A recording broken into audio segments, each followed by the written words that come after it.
첫 번째 장입니다. 메시아 언약의 성취, 지난주 주제하고 연결되는 내용인데 마태복음 1장 1절은 정말 놀라운 구절이에요. 메시아의 오심에 대한 구약의 핵심을 아주 짧게 그렇지만 정제된 한 문장으로 요약하면서 선포하고 있는 내용이란 말이죠.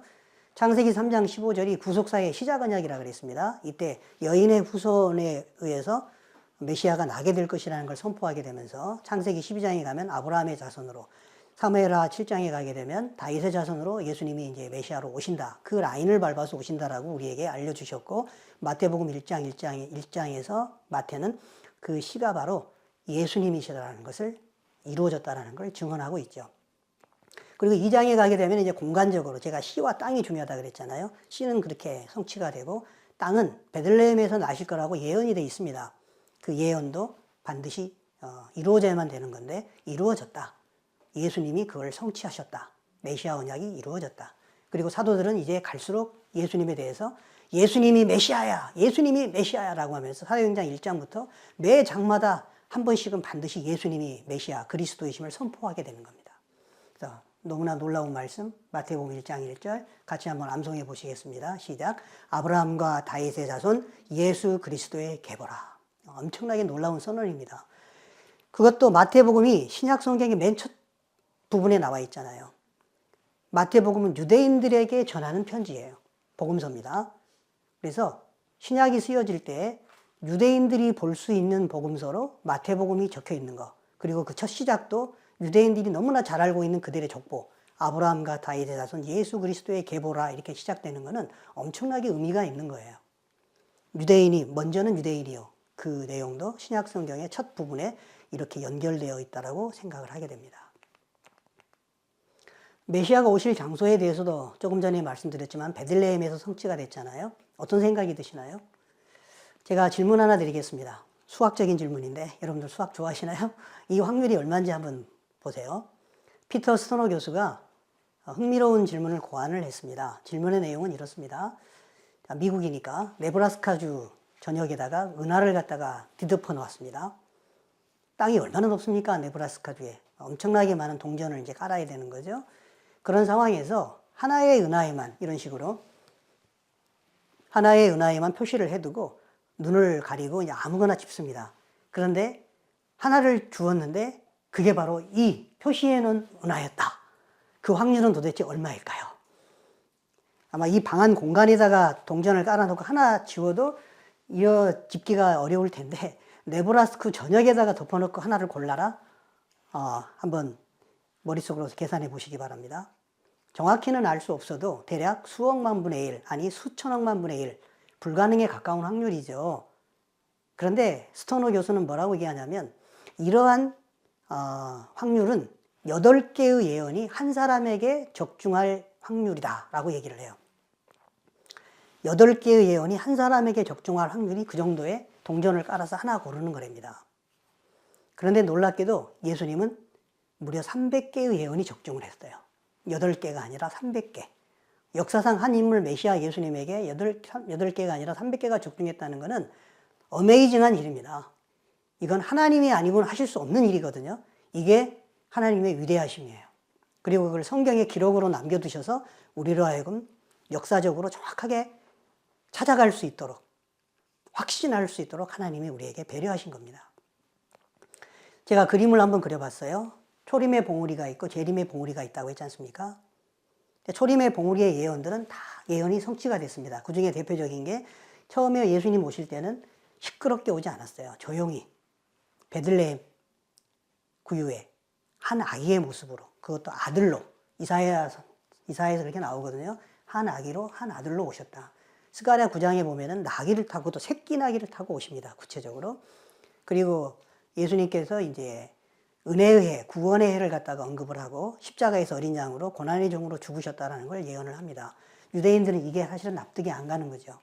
이스라엘을 해방시킬 왕으로서 심판하실 그런 권세 있는 왕으로 모습으로 오셔야 되는데 고난의 종으로 십자가에 돌아가시는 모습으로 오셨을 때 그들이 생각하는 메시아가 아니었기 때문에 예수님을 배척하게 된 거예요. 자기가 보고 싶은 것, 듣고 싶은 것만 듣게 된 거죠.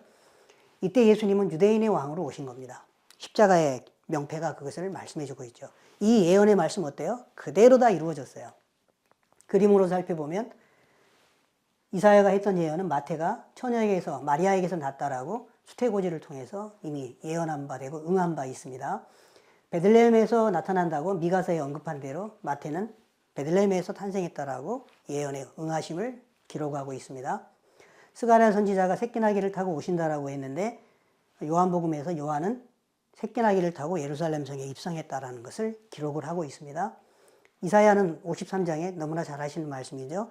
예수님께서 십자가에서 죽으실 것을 예언하고 있는데 역시 사도 요한은 예수님이 십자가에서 달리신 것을 응하여졌다라는 것을 표현하고 있습니다. 물론 요한만이 아니고 다른 모든 복음서의 저자들도 그렇게 예언을 성취됨을 기록하고 있죠.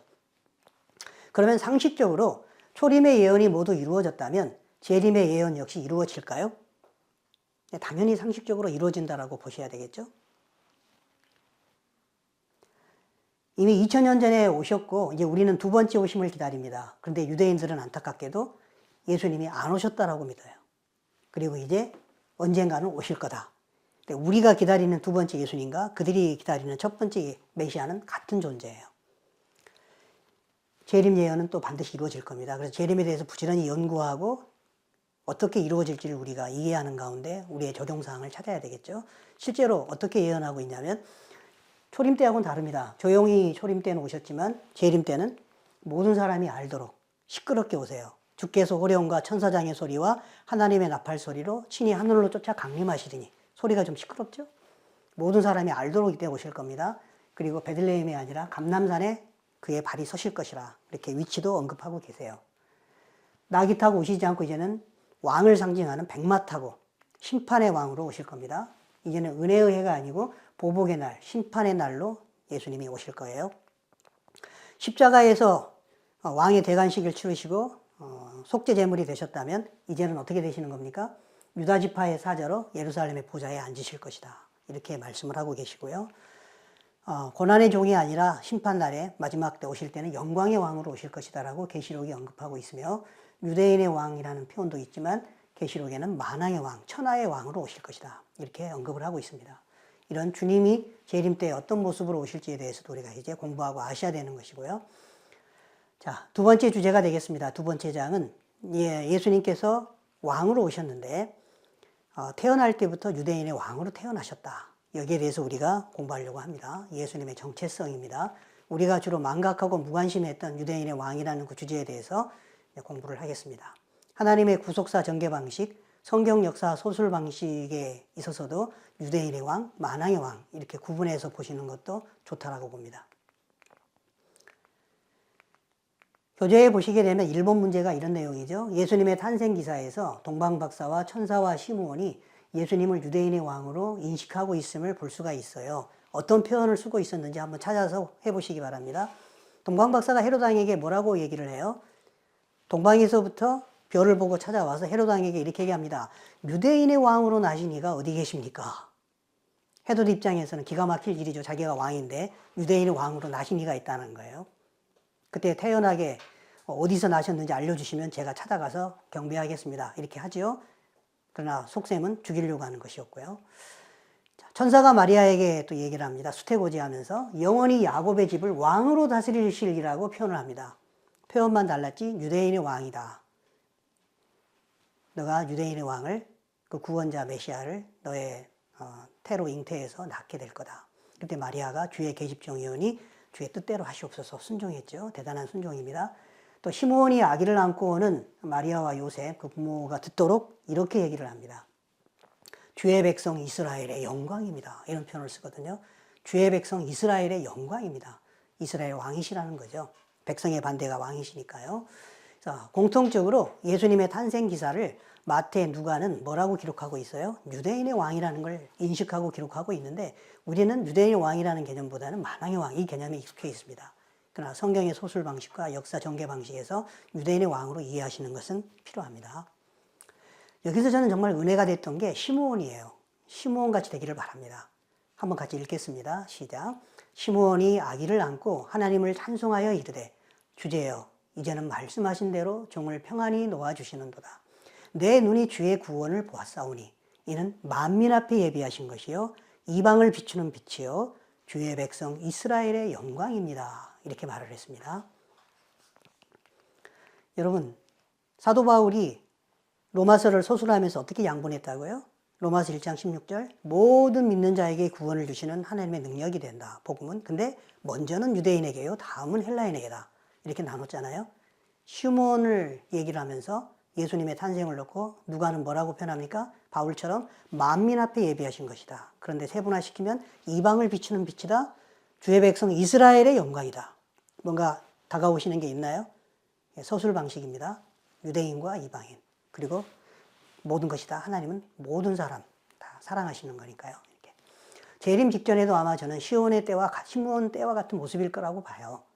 여러분, 만약에 어린아이가 내 앞에 왔는데 이 분을 보고 이 어린아이를 보고 메시아라고 인정할 만한 확률이 어느 정도 될까요?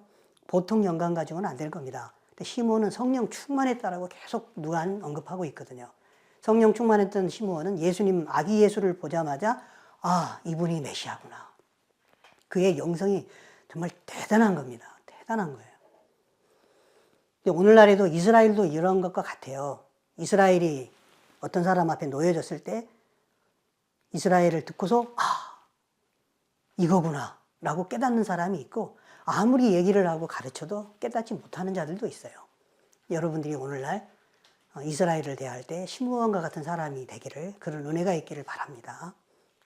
모든 사람의 것은 아닌 것 같아요. 이사야 선지자가 메시아를 예언합니다. 예수님을 유대인의 왕으로 언급을 합니다.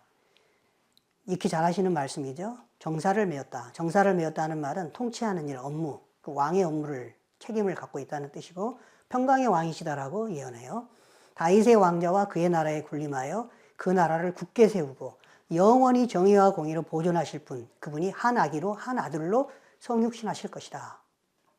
다윗의 왕자와 그의 나라에 군림한다 그랬습니다. 그럼 뭡니까? 유대인의 왕이시라는 거죠. 이걸 이미 언급을 하고 있어요. 근데 십자가에 죽으실 고난의 종이라는 개념을 균형 있게 갖지 못하게 되면 왕으로 오시는구나 하고 이스라엘을 로마의 속국에서 해방시켜 주실 그런 왕으로 이미지로만 생각하면 그들은 예수님의 두 봉우리를 못 보게 되는 겁니다. 두 번째, 심판의 왕으로 오실 두 번째 재림 때 봉우리만 보게 되는 거거든요. 그러나 성경은 두 개의 봉우리가 있다는 걸 꼭 기억하셔야 돼요. 또 한 가지 공부하시다 보면 이런 질문이 꼭 나옵니다. 예수님이 꼭 유대인으로 나셔야만 됐나요? 한국인으로 태어나시면 안 됐나요? 한번 옆에 분들이 계시면 한번 얘기를 나눠보시기 바랍니다. 자신의 생각을 한번 적어보세요.